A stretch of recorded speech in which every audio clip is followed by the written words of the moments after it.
ಕ್ವಾರಿಗಳಲ್ಲಿ ಕೆಲಸ ಮಾಡಬೇಕಾದ್ರೆ ಮೇಲೆ ಕಡೆ ಕ್ವಾರಿ ಅವರಿಂದ ಅದು ಬಂಡೆಗಳು ಜಾರಿ ಕೆಳಗೆ ಬಿದ್ದು 7 ಜನ ಸತ್ತಿರ್ತಾರೆ, ಮತ್ತೆ ಒಂದು 3 ಜನ ಇಂಜೂರಿ ಆಗಿದ್ದಾರೆ.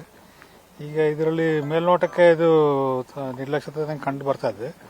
ಮತ್ತೆ ನಾವು ಪೊಲೀಸ್ ಇಲಾಖೆ ವತಿಯಿಂದ FIR ದಾಖಲು ಮಾಡ್ಕೊಂಡಿದ್ವಿ. ಇಲ್ಲಿ ಕೆಲಸ ಮಾಡೋ ಕಾರ್ಮಿಕರ ಕಡೆಯಿಂದ ಕಂಪ್ಲೇಂಟ್ ತಗೊಂಡು FIR ದಾಖಲು ಮಾಡಿದ್ವಿ. FIR ಅಲ್ಲಿ 2 ಕ್ವಾರಿ ಓನರ್ಗಳು ಮತ್ತು ಸೂಪರ್ವೈಸರ್ಗಳು ಅವ್ರನ್ನ ಆರೋಪಿಗಳನ್ನ ಹಾಕಿ ಅವರು ಕಂಪ್ಲೇಂಟಲ್ಲಿ ಕೊಟ್ಟಿದ್ದಾರೆ. ಈ ತನಿಖೆಯಲ್ಲಿ ಇದು ಮೈನ್ಸ್ ಅಂಡ್ ಜಿಯಾಲಜಿಯಿಂದ ದಾಖಲಾಗಬೇಕಂತ ತಗೊಂಡು ಅದು ಮೈನಿಂಗ್ ಪ್ಲಾನ್ ಏನಿತ್ತು, ಅಪ್ರೂವ್ಡ್ ಮೈನಿಂಗ್ ಪ್ಲಾನ್ ಏನಿತ್ತು, ಯಾವ ರೀತಿ ಮೈನಿಂಗ್ ಮಾಡಬೇಕಾಯ್ತು, ಸೇಫ್ಟಿ ತಗೊಂಡಿದ್ದಾರಲ್ವ, ಅದನ್ನೆಲ್ಲ ಅಂಶಗಳನ್ನ ಪರಿಶೀಲಿಸಿ ಕೂಲಂಕುಷವಾಗಿ ಪರಿಶೀಲಿಸಿ ನಾವು ತನಿಖೆನ ಮುಂದುವರಿಸ್ತೀವಿ. FIR ಆಗಿದೆ.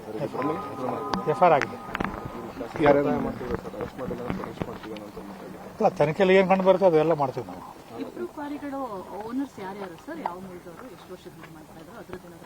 ಅದು ಮೈನ್ಸ್ ಅಂಡ್ ಜಿಯಾಲಜಿಯಲ್ಲಿ ತಮಗೆ ಮಾಹಿತಿ ಕೊಡ್ತಾರಮ್ಮ. ನಮ್ಮ ಪ್ರಕಾರ 2 ಕ್ವಾರಿ ಓನರ್ಗಳಂತ ಅದು FIR ಅಲ್ಲಿ ಕಂಪ್ಲೇಂಟ್ ಕೊಟ್ಟಿದ್ದಾರೆ, ಕಾರ್ಮಿಕರು ಕೊಟ್ಟಿದ್ದಾರೆ.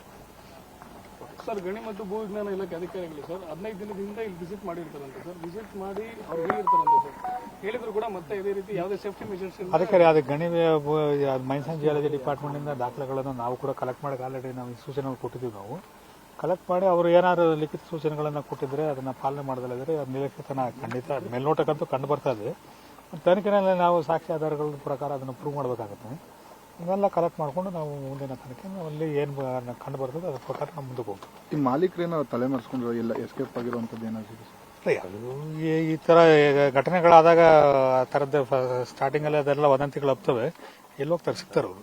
ನಮ್ಮ ಕಾನ್ಫಿಡೆಂಟ್ ಇದೆ ಪೊಲೀಸ್ ಇಲಾಖೆಗೆ ಅವ್ರು ಸಿಗ್ತಾರೆ.